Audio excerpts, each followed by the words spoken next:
Leo naomba nikusimulie hadithi fupi ambayo naamini utajifunza kupitia hadithi hii.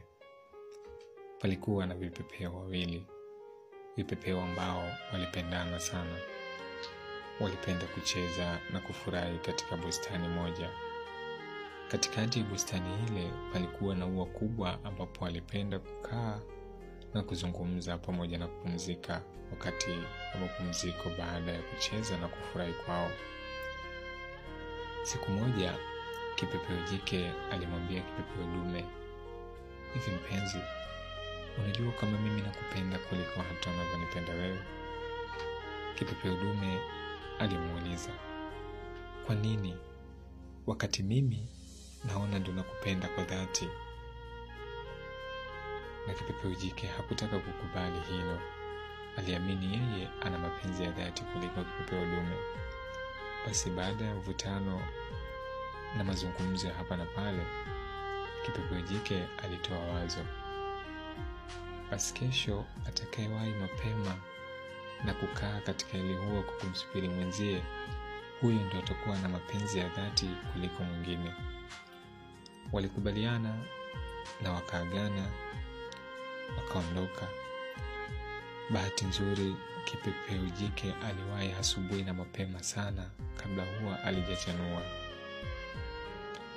na alikaa kwa kusubiria ua lile lichanue ili akae kati yake kwa kumsubiri kipepeo dume amdhihirishie upendo wake.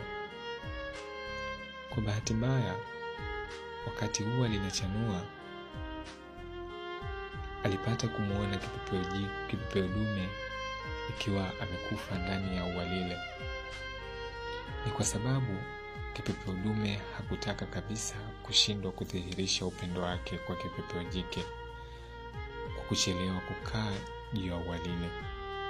Yeye aliamua kulala pale pale kwenye ua kabla halijajifunga, ili hata likija likichanua, yeye awe wa kwanza na hadhihirishe upendo wake kwa mpenzi wake, na amuonyeshe kuwa yeye anampenda zaidi ya anavyomfikiria. Hatimaye ua lilipojifunga, alikosa pumzi na akafariki. Alijitoa uhai bila kujua, kwa kuthibitisha mapenzi yake kwa mpenzi wake. Kipepeo jike baada ya kuona vile, alilia kwa uchungu na kwa maumivu makali. Alibaki na huzuni siku zote. Aliamini kuwa anampenda kwa dhati, lakini ndiyo ameshampoteza. Nilichojifunza ni kwamba unaweza kutumia nguvu nyingi na kufanya kila kitu kudhihirisha upendo wako kwa unayempenda na asione thamani yako, ila pale unapoondoka ndiyo anapoanza kutambua umuhimu wako. Hivyo basi, tutumie nafasi tulizonazo kwa kuwaamini na kuwapenda wanaonyesha kutujali kabla hatujawapoteza.